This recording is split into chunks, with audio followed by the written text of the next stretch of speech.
있겠습니다. 요셉이 이끌려 애굽에 내려가매 바로의 신하 신위대장 애굽 사람 보디발이 그를 그리로 데려간 이스마엘 사람의 손에서 요셉을 사니라. 여호와께서 요셉과 함께 하심으로 그가 형통한 자가 되어 그의 주인 애굽 사람의 집에 있으니 그의 주인이 여호와께서 그와 함께 하심을 보며 또 여호와께서 그의 범사에 형통하게 하심을 보았더라. 요셉이 그의 주인에게 은혜를 입어 섬기매 그가 요셉을 가정 총무로 삼고 자기의 소유를 다 그의 손에 위탁하니 그가 요셉에게 자기의 집과 그의 모든 소유물을 주관하게 할 때부터 여호와께서 요셉을 위하여 그 애굽 사람의 집에 복을 내리심으로 여호와의 복이 그의 집과 밭에 있는 모든 소유에 미친지라. 주인이 그의 소유를 다 요셉의 손에 위탁하고 자기가 먹는 음식 외에는 간섭하지 아니하였더라. 요셉은 용모가 뛰어나고 아름다웠더라. 19절 읽습니다. 그의 주인이 자기 아내가 자기에게 이르기를 당신의 종이 내게 이같이 행하였다 하는 말을 듣고 심히 노한지라. 이에 요셉의 주인이 그를 잡아 옥에 가두니 그 옥은 왕의 제수를 가두는 곳이었더라. 요셉이 옥에 갇혔으나 여호와께서 요셉과 함께 하시고 그에게 인자를 더하사 간수장에게 은혜를 받게 하심에 간수장이 옥중 제수를 다 요셉의 손에 맡김으로 그 재단 사물을 요셉이 처리하고 같이 읽습니다. 간수장은 그의 손에 맡긴 것을 무엇이든지 살펴보지 아니하였으니 이는 여호와께서 요셉과 함께 하심이라. 여호와께서 그를 범사에 형통하게 하셨더라. 아멘. 할렐루야. 한 주간 평안하셨습니까? 백신을 이제 접종하기 시작하니까 사람들이 심리적으로 더 안정을 찾는다는 그런 인터뷰들을 하는 것을 뉴스에서 봤습니다. 주께서 우리와 늘 항상 함께 하심을 우리도 느끼고 확인할 수 있기를 바랍니다.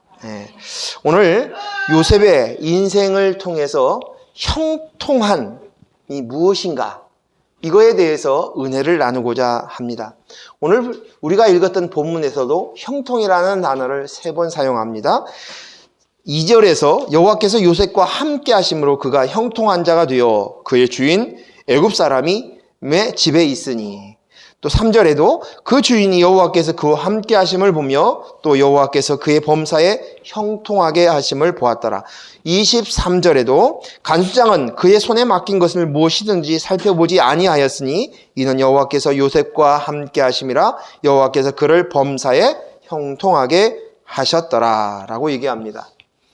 요셉은 형들에게 미움을 받아 형들이 고작 은 20전에 미디안 상인에게 팔아버렸습니다. 요셉은 한순간에 부잣집 막내 도련님에서 노예가 되어 종이 되고 말았습니다. 다른 형제들은 입지 못했던 채색 옷을 입고 좋은 음식을 마음대로 먹던 삶에서 갑자기 노예가 되어 주인이 주는 것만 먹고 입어야만 했습니다. 그런데 오늘 성경에서는 형통한 자라고 이야기하고 있습니다. 요셉이 노예가 되었는데도 형통하자는 것입니다. 요셉의 주인은 이집트의 바로의 시위대장인 보디발입니다. 그런데 거기서 끝나는 것이 아니라 보디발의 아내가 요셉을 유혹하고 동침하기를 요구합니다. 하지만 요셉은 하나님과 주인을 생각하여 단호하게 거절합니다. 그러자 보디발의 아내는 요셉에게 억울한 누명을 씌워서 남편 보디발로 하여금 지하 감옥에 가두어 버립니다. 그런데 이 감옥 속에 있는 요셉을 향하여서도 형통하다라는 말을 사용하고 있습니다. 형통이라는 뜻이 무엇입니까? 번영이라고, 성공이라고, 잘 된다고 합니다. 또 장애물이 있어도 장애물을 뛰어넘는 것, 바라는 대로 원하는 대로 된다는 뜻이 형통입니다. 이 본문에 대해서 표준 세번역에는 앞길이 잘 열리도록 주께서 돌보신다, 형통을 이렇게 사용했습니다. 앞길이 잘 열리도록 주께서 돌보신다. 또 공동 번역에는 이렇게 사용하였습니다. 잘 되게 하셨다. 이것을 형통을 이렇게 번역하였습니다.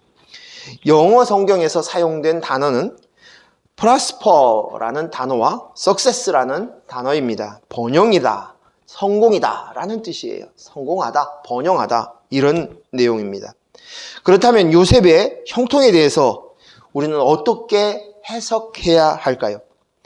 형통이라는 뜻이 성경에서 말하는 형통과 우리가 알고 있는 세상에서 이야기하고 있는 형통과 뜻이 다른 것이 아닙니다. 똑같습니다. 똑같은 내용입니다. 똑같은 단어예요.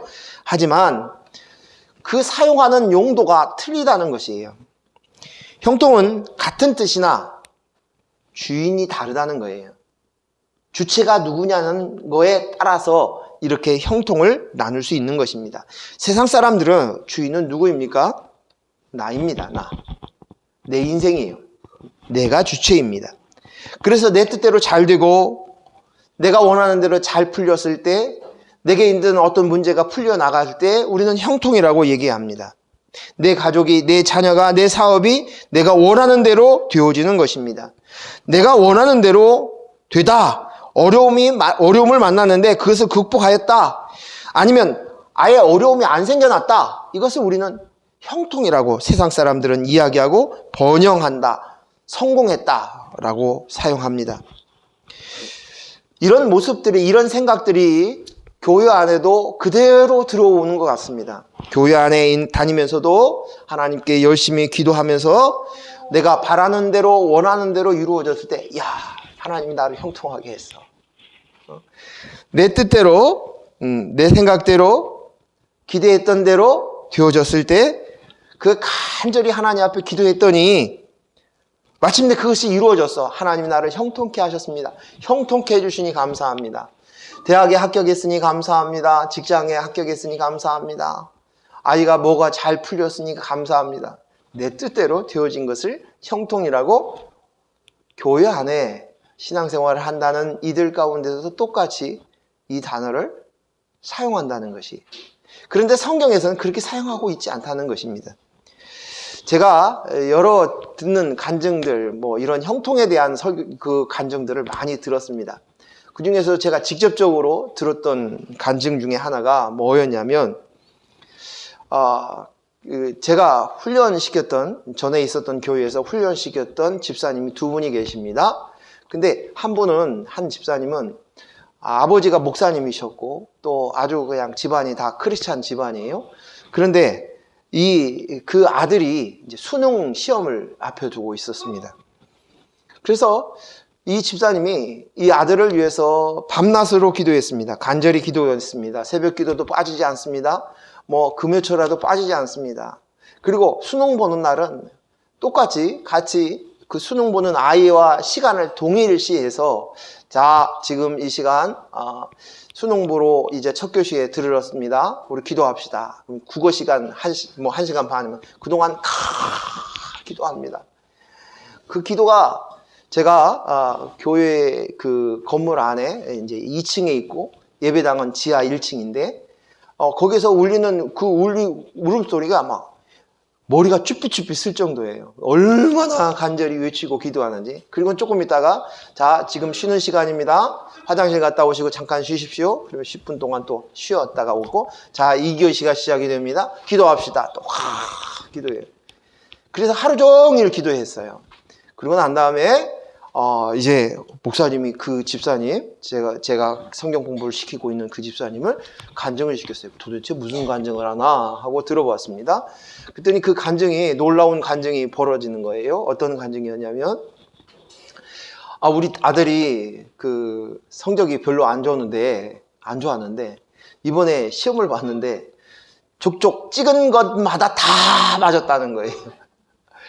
그래서 생각보다 훨씬 더 많은 점수가 나와가지고 자기가 원했던, 기대했던 점수보다도 더 많이 나와서 좋은 대학에 들어갈 수 있게 되었다고. 그래서 간증을 하는 거예요. 또 그것을, 목사님은 그 얘기를 듣고 그것을 또 간증을 시키는 거예요. 여러분 어떻게 생각하십니까? 근데 더 안타까운 것은 똑같이 성경 공부를 하고 같이 훈련하고 있는 그 집사님 중에 한 분은 똑같이 그분도 새벽 예배도 많이 나오고 끊임없이 같이 조금도 부족함이 없이 열심히 기도했던 그 집사님이 아들은 실수로 내렸어 버리고 말아서 한 10점 이상을 감점이 되어서 자기가 기대했던 원했던 대학을 못 들어가게 된 거예요. 다른 대학에 그 과를 가게 되었어요. 그래서 막 낙담하고 있는 거예요. 낙담하고 있는 거예요. 여러분 어떻게 생각하십니까? 어떻게 여러분 생각이 들어오십니까? 혹시 과거에, 지금 말고 과거에 이 이야기를 듣고 할렐루야 아멘 하고 막 그러지 않았습니까? 내 자식에게도 이런 일이 벌어지기를 원합니다 이러지 않았습니까? 여러분이 마스크를 써가지고 여러분의 표정을 읽을 수 없는 것이 안타깝습니다. 에? 이것은 신앙이 좋은 것이 아니라 나의 형통을 위해서 하나님을 이용하는 것과 같습니다. 죄송하지만 이것을 신앙이라고 이야기할 수는 없습니다. 종교 생활을 하는 것입니다. 내가 원하는 것을 이루기 위해서 하나님께 빈 것입니다. 그래서 하나님을 우상으로 만든 것입니다. 제가 일찍부터 고등학교 시절부터 신학을 해서 목사가 되고 싶다라는 그런 서원을 하고 기도를 했었습니다. 그런데 어느 날 이런 고민이 저에게 들어왔습니다. 보통 전도를 할 때 많은 분들이 예수 믿고 복 받으세요 라고 전도를 합니다. 근데 그런 전도를 외치는 속에서, 그 말 속에서 제가 제 속을 들여다보았어요. 신앙생활을 열심히 하는 것, 또 내가 열심히 헌신하는 것, 이것이 가만히 보면 그래서 예수님을 잘 믿어가지고 내가 천국을 가고 또 천국에 가서 많은 상급을 받으려고 가는 것이네?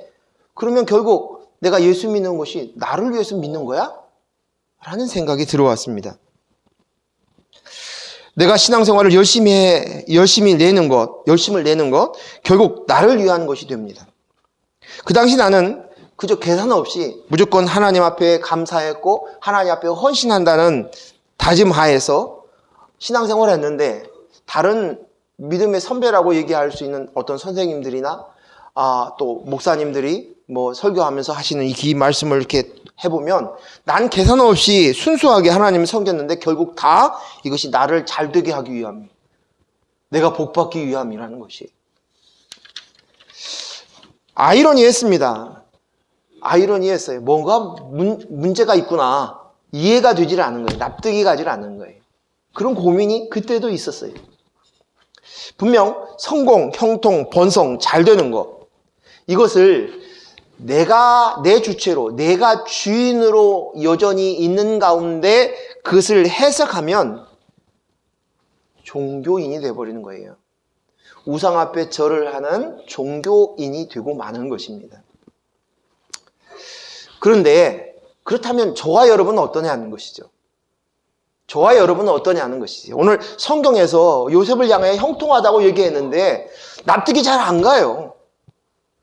요셉의 상황을 봤을 때 납득이 안 가요. 그런데 오늘 그를 형통하다고 성경에 얘기를 한 이것에 대해서 어떻게 바라봐야 할 것이냐는 것입니다. 그건 두말할 것 없이 처음으로 돌아가는 거예요. 우리의 주인이 누구입니까? 저와 여러분의 주인이 누구입니까? 누구입니까?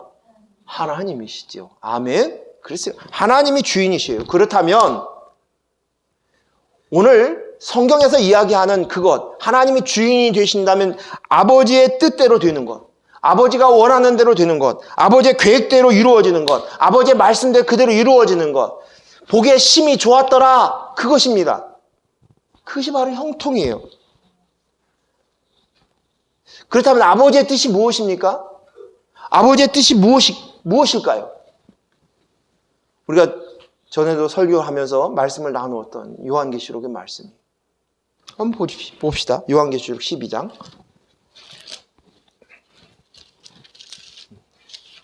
기억나실 거예요. 12장 6절. 요한계시록 12장 6절 읽겠습니다. 요한계시록 12장 6절 한 목소리로 같이 읽겠습니다.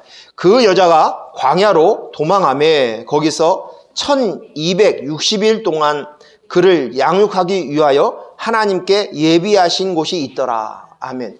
1260일은 뭐라고 그랬습니까? 우리가 인생을 살아가는 동안 광야의 생활의 기간입니다. 3년 6개월이에요. 한때, 두때, 반때입니다. 이것을 광야의 시간입니다. 그 광야의 시간은 우리를 무엇을 위해서 그 시간이 필요하다고요? 양육을 위함. 14절에도 똑같은 말씀이 있습니다. 14절도 같이 읽겠습니다. 그 여자가 큰 독수리와 두 날개를 받아 광야 자기 곳으로 날아가 거기서 그 뱀의 낫을 피하여 한때와 두때와 반때를 양육받으매 라고 얘기합니다. 이스라엘 백성들이 가나안 땅에 들어가기 위해서 40년 동안 광야의 생활을 했습니다. 그것은 우리의 모델이에요. 오늘 우리의 인생을 살아가는 그것, 이 땅을 우리는 광야의 생활이라고 얘기합니다. 하나님의 나라 가기 위하여서 이 땅을 살아가는 시대를 광야의 시대라고 얘기합니다. 그런데 그 광야가 뭐예요? 양육을 위함이라는 것입니다. 즉 다시 말해서 우리는 이 세상에 있는 이유, 이 세상에 있는 목적은 바로 양육받기 위함입니다. 우리의 인생의 광야는 양육받는 곳, 하나님이 예비하신 곳입니다. 하나님의 아들로, 하나님의 아들의 영, 그리스도의 영으로 온전히 내가 되는 것을 만들기 위하여서 양육받는 곳입니다. 그래서 하나님의 뜻이 내 뜻이 되는 것, 하나님의 뜻과 계획대로 내가 되어지는 것, 이것이 바로 형통입니다. 하나님과 함께하는 것이 형통입니다. 예수님의 다른 이름이 또한 무엇입니까? 예수님 다른 이름이 마태복음 1장 23절, 이사야서 7장 14절 똑같은 말씀을 인용해서 말씀하고 있어요. 뭐라고 해요? 제가 한번 읽어드릴게요. 보라, 처녀가 잉태하여 아들을 낳을 것이요 그 이름을 무엇이라 하라? 임마누엘이라 하라. 이를 번역한즉 하나님이 우리와 함께 계시다 함이니라. 예수님의 이름이 바로 임마누엘이에요. 근데 임마누엘의 뜻은 뭐냐면 하나님이 우리와 함께 하신다는 거예요. 결국 우리를 양육해서 뭐 하시겠다고요? 하나님과 함께 하시는 것이 목적인 것이에요. 예수님이 이 땅에 오신 목적, 예수님이 십자가에 못 박혀 죽으신 목적, 그리고 그 그리스도의 영이 내 안에, 성령이 내 안에 거하시는 것, 그것이 그렇게 되어짐으로 말미암아 우리 안에 뭐가 이루어졌어요? 비로소 임마누엘이 되어진 거예요. 하나님이 함께함으로 내 일이 잘 되는 것이 형통이 아니라 그리스도의 영으로 실체인 진짜 내가 참 인간이 되는 것, 그리스도의 영으로 말미암아 내가 나입니다. 이제 그리스도의 영이 없던 자에서 그리스도의 영이 내 안에 들어옴으로 이제 진짜 인간이 되었어요. 하나님의 아들이 되었어요. 하나님의 영과 함께하는 것, 이것이 바로 형통이라는 거예요. 이것이 임마누엘 되어지는 것이 바로 형통이라는 것입니다. 요셉이 노예가 되고 감옥에서 죄수가 되는 것이 양육을 위한 것이 되었고 이것이 바로 형통입니다. 세상 가치관으로 내가 주인인 사람의 관점으로 보면 이해할 수 없는, 또 알 수도 없는, 납득도 안 되는 이야기인데 오늘 성경은, 하나님은 형통이라고 말씀하십니다. 저와 여러분이 형통한 사람인 줄로 믿습니다. 근데 이게 형통한 줄을 믿습니다. 머리로만 아멘 하는데 이 가슴에 와닿지 못하고 그냥 그런 눈빛은 없죠? 자, 한번 봅시다. 1절 말씀, 39장 1절 말씀이 뭐라고 시작이 됩니까? 39장 1절 같이 읽습니다. 요셉이 어떻게? 이끌려 애굽에 내려가매 같이 읽습니다. 바로의 신하 친위대장 애굽 사람 보디발이 그를 그리로 데려간 이스마엘 사람의 손에서 요셉을 사니라. 아멘. 미디안 사람하고 이스마엘 사람은 틀리죠. 그러나 이스마엘 사람과 미디안 사람들이 같이 붙어서 살았다 합니다. 그래서 앞에서는 미디안 상인이라고 얘기하고 오늘 또 여기서는 이스마엘 사람이라고 이야기하고 있는 것이에요.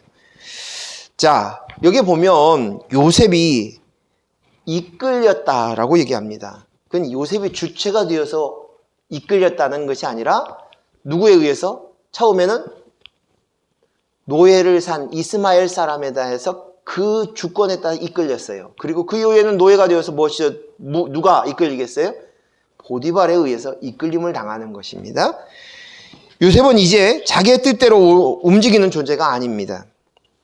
요셉이 이끌려 애굽에 내려가며 자신의 의지, 생각 따위는 필요 없습니다.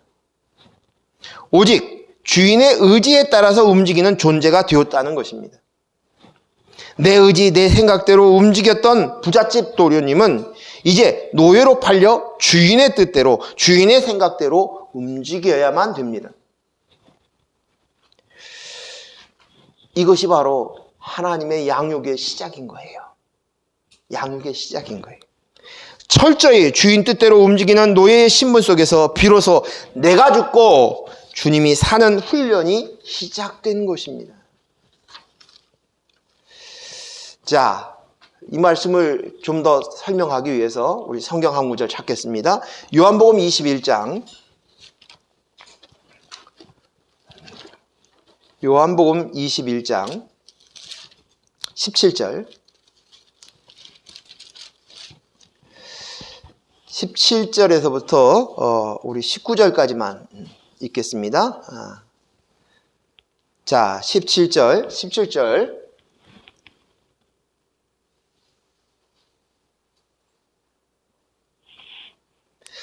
자, 17절 읽습니다. 세 번째 이르시되 요한의 아들 시몬아 내가 나를 사랑하느냐 하시니 주께서 세 번째 내가 나를 사랑하느냐 하심으로 베드로가 근심하여 이르되 주님 모든 것을 아시오매 내가 주님을 사랑하는 줄 주님께서 아시나이다.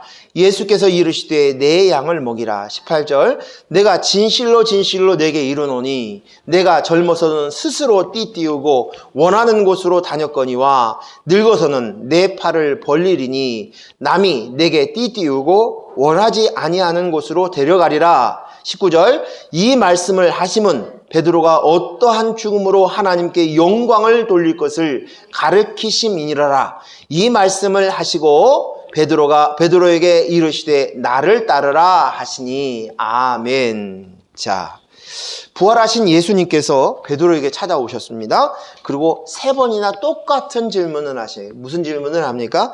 요한의 아들 시몬아 내가 나를 사랑하느냐? 요한의 아들 시몬아 내가 나를 사랑하느냐? 요한의 아들 시몬아 내가 나를 사랑하느냐? 라고 질문하십니다.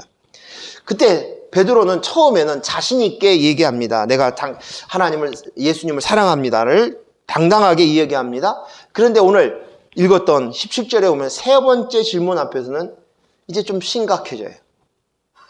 그래서 오늘 성경에 뭐라고 해? 근심하며 내가 주를 사랑하시는 줄 주님이 아시나이다 라고 말합니다. 사랑을 말로만, 감정으로만, 생각으로만 했다가 이제는 점점 인식을 깊이 하며 내 사랑을 주님이 아신다는 말의 표현을 하게 되어집니다. 비로소 사랑은 내 감정이나 내 마음이나 그런 것으로 아니라 상대인 주님이 사랑을 아신다고 관점이 나에서 주님으로 옮겨졌다는 거예요.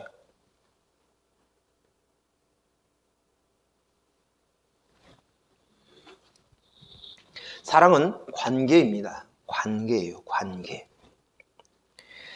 하나님과 나와의 관계입니다. 하나님과 나와의 관계가 어떠한 것을 알 때, 그것을 비로소 그 관계를 알 때 자동적으로 나오는 표현이, 열매가 사랑입니다.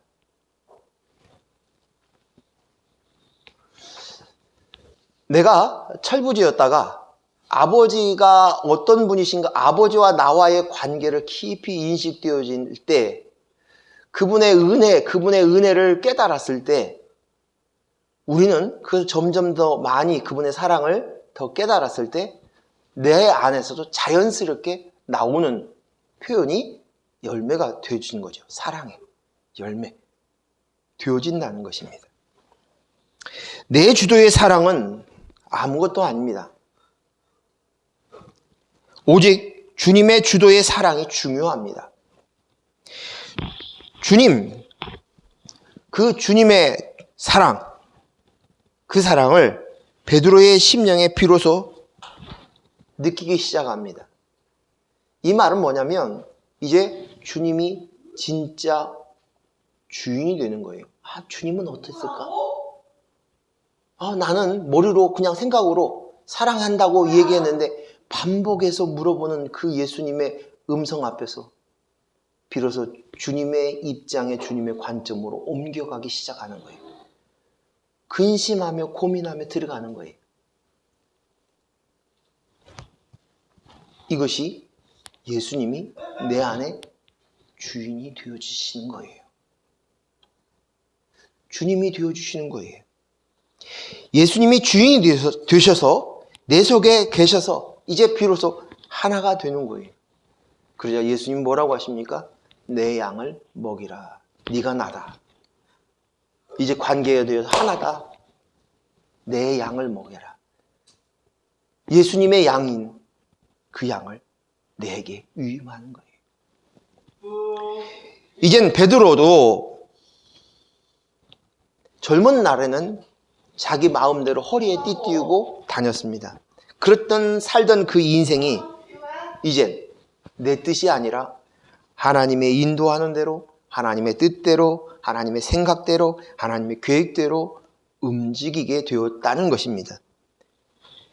그리고 이것은 베드로의 죽음으로 하나님께 영광을 돌릴 것을 가리키는 것이다 라고 자상하게 성경에서 설명하고 있어요. 그의 죽음이 하나님께 영광이 되어진다는 거예요. 이 말이 무슨 말입니까? 형통하게 되는 거예요. 오늘 하나님께 영광을 돌리는 것이 형통인 줄로 믿습니다. 근데 그 하나님의 영광은 뭐예요? 하나님 뜻대로 되어지는 거예요. 근데 하나님 뜻이 뭡니까? 그분과 나 사이의 사랑의 관계를 알고 하나가 되어지는 것이에요. 하나가 되어지는 것이에요. 그것을 설명하고 있는 거예요. 그런데 오늘 단지 베드로의 인생 가운데 마지막 죽음을 순교당합니다. 역십자가를 지고 순교했다고 기록되어 있어요. 그런데 이 외경에 그렇게 기록되어 있습니다.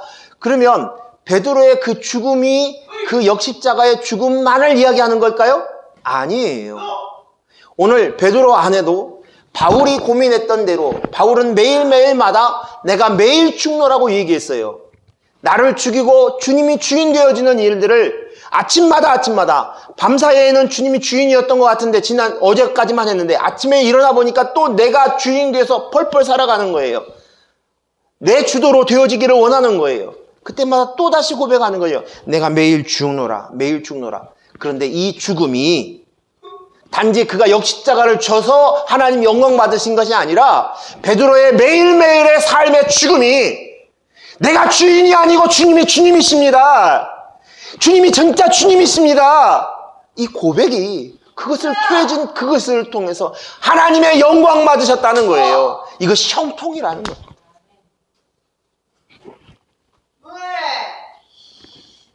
이것이 바로 번영입니다. 형통입니다. 요셉이 그 죽음이 시작이 된 거예요. 띠띠우고 가는 인생이 되어진 것입니다.